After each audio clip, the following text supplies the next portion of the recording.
What's good, everyone? Welcome to another edition of Live Watch Sports Media. This is your mid-morning, midday Wednesday, and I have a pretty good video for y'all today.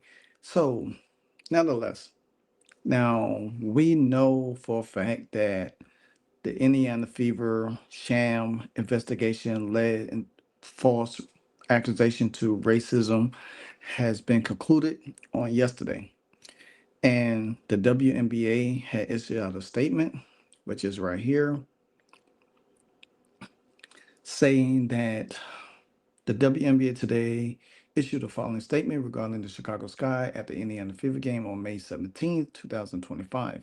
We had investigated the report of racist fan behavior in the vicinity of the court during the May 17th, 2025 Chicago Sky and Indiana Fever game. Based on information gathered to date, including the relevant fan, team, and arena staff, as well as audio and video review of the game, we have not sustained it. The WNBA is committed to fostering a safe and inclusive environment for everyone and will continue to be vigilant in enforcing our fan code conduct. All right, so in other words, they didn't find anything.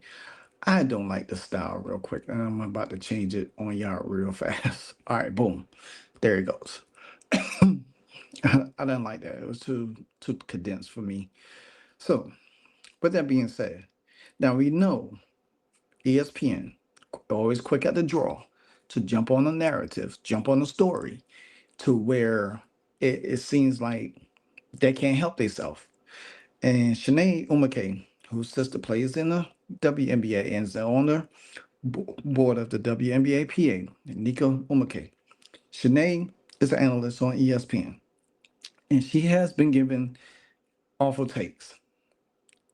But this time around, one of her awful takes came back to bit her in the butt.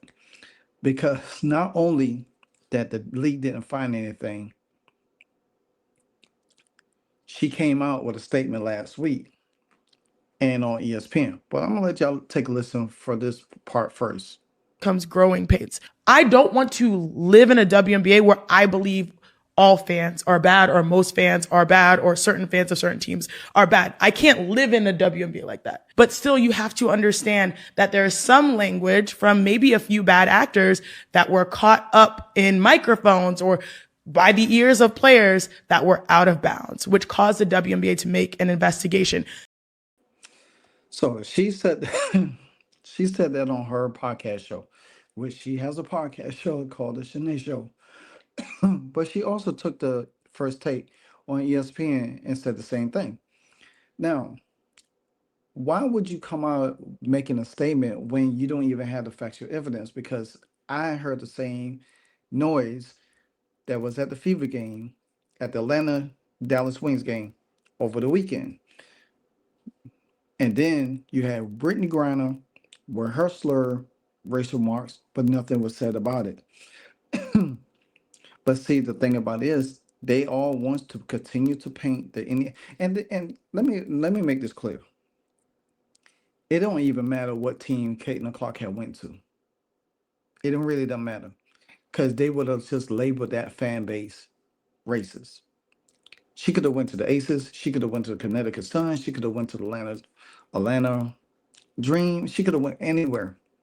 She could have went to LA. She could have went to whatever. That they was going to continue to label that fan base racist. So now with all of that has passed over a week, you could have been wrapped this up because you didn't find anything. You just wanted to drag it out. Then you had Angel Reese, get in the media because she never said anything during the game. But her actions, like because she wanted to fight Caitlin Clark, but she didn't worry about that at that time. When she was shooting a free throw, you heard that noise, like a clacking noise. Who they thought it was people, and then you had people running the narratives. Because only reason why they ran with the narratives because Caitlin Clark and Angel Reese had that little mishap. You know what I'm saying? So therefore, they ran to Twitter and said, "Oh, they were doing this. They were calling Angel Reese this. They were calling Angel Reese that." Was that was not even the case at all. But then the same noise I heard at the Atlanta Dream Dallas Wings game, but they ain't say nothing about it. So fast forward to yesterday. You know, um, Chiney Ogwumike had to come back and make a statement and a form of apology. Now, before I'm gonna show you the video. Then I'm gonna tell you what I think after that. Hey everybody, I'm sure you've seen the WNBA statement on the investigation, and I want to address this with the same energy I did the first time, because if you really know me, I always try my absolute best to uplift the WNBA, to celebrate the amazing players, the coaches, and of course the fans. That is something that is at the core of everything that I do. But if you know me, you know I'm not afraid to say I can do better. I am sorry that my message was in the heat of the moment, because when I initially spoke on the topic, it really came from a place of care. It was based on firsthand conversations with people very close to the situation who raised real concerns, and they told me what they had experienced. And I felt like it was important and it was necessary to acknowledge those allegations and also voice those experiences. Now, in the process, however, I totally recognize that it may have impacted fans in a way that I did not intend, and I am sorry. I'm also happy that the WNBA treated the matter with the utmost seriousness, followed through with the investigation, and I understand that having a platform comes with a responsibility, and I do not take that lightly. So as our league continues to grow, I am going to grow with it. And I am so committed to be better in how I share perspectives and grow alongside the game that I truly love and adore. I mean, some of my favorite memories as a pro was playing in Indiana, and I truly believe that WNBA, we have the most passionate fans, and I'm grateful for our community. I hope you know that's who I am. All right. Love you guys. Thank you. So she took the X, made a video about that, and she said, "Well, most of my childhood WNBA memories was playing in Indiana." Hmm. So if you had fond memories playing in Indiana, why would you get on a platform previously and said that, "Oh, somebody told you this, somebody said that this is happening," when you could have came out and said, "Hey, my experience is playing in Indiana. I never experienced that. I know Indiana is a sports town." But no, you didn't do that. You took the narrative for somebody, what somebody started on Twitter, and you ran with it. Nobody else, Stephen A. Nobody else said anything but you. And then you had DJ Carrington retweeting something because the WNBA didn't find anything, and you know Angel Reed, Angel Wilson lurking in the background. This is the thing. If you and I live by this, I live that by this a lot, and a lot of y'all have watched my channel. I have collab with some of the best YouTuber content creators out there, and I have a number of utmost respect for all of them and for what they do and how they bring their content.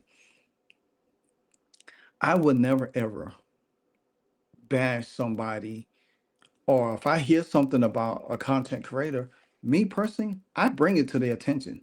I either inbox them, email them, and say, "Hey, this is what I have heard." Now, David, if it doesn't phase them, hey, at least I brought it to attention because I care about the people that I'm in the circle with. I might not talk to them all the time. I might not, you know, collab with them all the time, but hey, I keep them here and keep them here because I respect their work. I respect what they do. Me and y'all know, before I even do a video or whatever, I do a lot. I do research. I gather information before I even drop it. I just don't run and drop stuff because I have to make sure I'm doing my due diligence. So I say that to say this, Shanae, why you didn't do your due diligence? Why you didn't gather the information that you needed before before you ran out and started bashing the Indiana Fever fans and Caitlin Clark?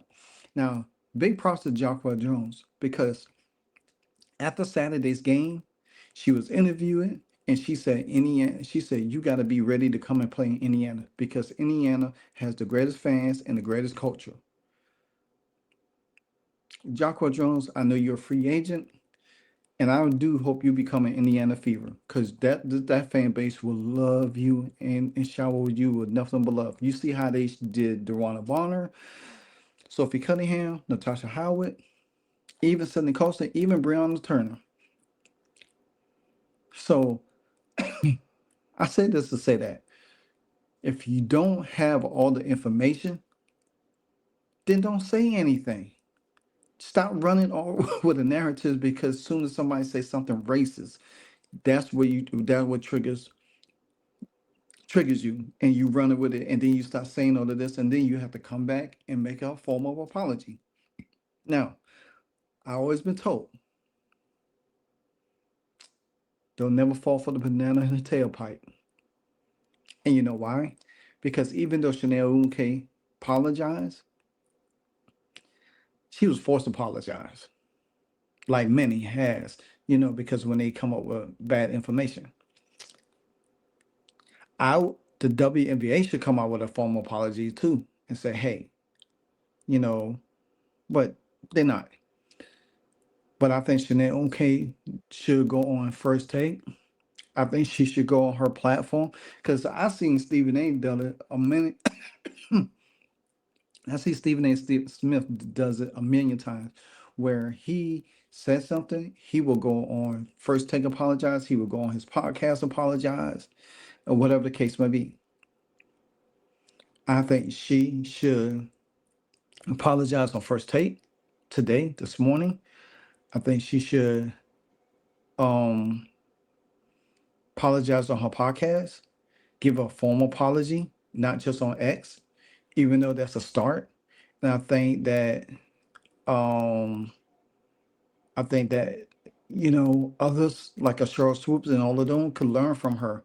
But this goes to show you at the end of the day, stop running with all kind of different narrative when you don't know the whole facts of the information. Because somebody probably got an email, got a phone call to the league office, and then guess what they did? Just say, hey, we heard this. We was at the game. When you probably wasn't even at the game. There were so many people at the game. There was no video footage. There was no recording. There was nothing. No audio. So therefore, what did you have? The league just wanted to drag it out. They wanted to drag it out. And then now they're looking foolish and ignorant and stupid. So I said this to say this, guys. The WNBA is never going to be good until you get the right people to talk about the WNBA in a different way, and where we don't have to deal with all of these backhanded conversations from mainstream media. So now that the WNBA has came out and issued their findings or whatever the case may be, it just goes to show you that the WNBA is still going to carry a black eye no matter what, because they failed to do the right thing and they will always continue to fail to do the right thing.